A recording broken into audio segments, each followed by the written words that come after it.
Monsieur le Président, je vous propose de passer au groupe démocrate avec Monsieur Philippe Bolo. Merci, Monsieur le Président. Merci, Monsieur le Président de la ASN, de votre présence aujourd'hui à notre audition pour répondre à nos questions. C'est d'autant plus important dans une séquence où il s'agit de construire une nouvelle perspective via la loi. Donc vous nous avez clairement mis sur la table les 4 grands défis auxquels vont devoir faire face les acteurs du nucléaire dans les années à venir. Prolonger l'exploitation des parcs existants et vieillissants, ça c'est le premier défi. Le deuxième, préparer la construction d'un nouveau parc. Le troisième défi, dialoguer avec de nouveaux acteurs porteurs de projets SMR. Et puis le quatrième défi aussi, décider et définir comment vont être gérés les déchets actuels et les déchets futurs des prochaines opérations de construction d'infrastructures nucléaires. Face à ces 4 défis, nous avons 2 enjeux essentiels. Un enjeu temporel, avec des décisions à prendre qui ne doivent pour certaines pas être retardées, notamment en matière de gestion des déchets, parce que une fois la décision prise, il y a un temps long pour voir se concrétiser les projets, donc des décisions qui doivent être prises rapidement. Et un second enjeu, c'est qui est celui des ressources humaines, parce qu'on se rend compte que finalement, le paysage évoluant, on va avoir besoin de plus de ressources humaines dans un contexte où on sait qu'aujourd'hui, elles auraient tendance à se raréfier sur le marché. Vous nous avez clairement dit aussi que le système actuel n'était pas prévu pour répondre à ce nouvel environnement de la filière. Alors, du coup, des évolutions semblent nécessaires dans l'organisation actuelle. Alors, si ces évolutions semblent nécessaires, j'aimerais savoir en quoi, comment et pourquoi ce rapprochement va satisfaire aux 2 enjeux que je vous ai identifiés, l'enjeu temporel et l'enjeu humain. Parce que face à une certaine frilosité, voire opposition, dans certains cas, à ce rapprochement des 2 structures, la dimension temporelle peut être mise à mal avec de nouvelles organisations de travail qui vont nécessiter un temps d'adaptation.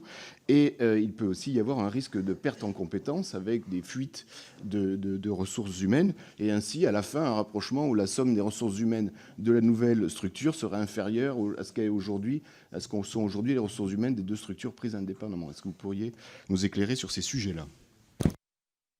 Merci beaucoup, Monsieur le Président. Merci, Monsieur le député Bolo. Donc, effectivement, vous avez bien résumé les 4 enjeux que je souhaitais aborder dans mon intervention préliminaire et qui justifient la réflexion sur l'évolution du système de contrôle en France. Vous évoquez la question de la nécessité de préserver les ressources et de faire en sorte que ces ressources, dans un contexte de développement en grande concurrence dans la filière nucléaire dans son ensemble, soient préservées pour que la future autorité puisse faire face à ces enjeux. Ce que nous avons démarré avec l'IRSN et en accord avec sa direction, c'est la constitution d'un certain nombre de groupes de travail. Nous avons créé 12 groupes de travail qui sont en train de réfléchir à parité entre ASN et IRSN sur les moyens de se préparer, dans l'hypothèse bien sûr où la loi serait votée, à la mise en place d'une future organisation, d'un futur fonctionnement, d'une future gouvernance au sein de la nouvelle autorité. Et ceci est de nature à donner de la visibilité au personnel, ceci est de nature à leur indiquer le plus tôt possible comment pourrait être organisée cette organisation, cette future autorité, et quelle place ces personnels devraient avoir. Mais il y a, de manière plus structurelle, un besoin de renforcement de l'attractivité des métiers au sein de la filière nucléaire et le contrôle en fait partie, bien évidemment. Donc il y a des questions à la fois de rémunération qui doivent être abordées, des questions de déroulement de carrière qui doivent être abordées, et des questions d'organisation générale du contrôle au sein de l'autorité qui pourrait être de nature, en termes de lien entre l'expertise, la recherche et l'instruction, à renforcer l'attractivité au sein de cette autorité. Il faut absolument que cet aspect personnel soit intégré dans la réflexion préliminaire pour que nous ne retirons pas, au moment de la mise en place de la nouvelle autorité, en situation de faiblesse. Plus vite le processus de préfiguration pourra être lancé, et plus vite nous serons en situation de donner de la visibilité au personnel pour à la fois l'attractivité de leur future activité et aussi la mise en place de la nouvelle organisation.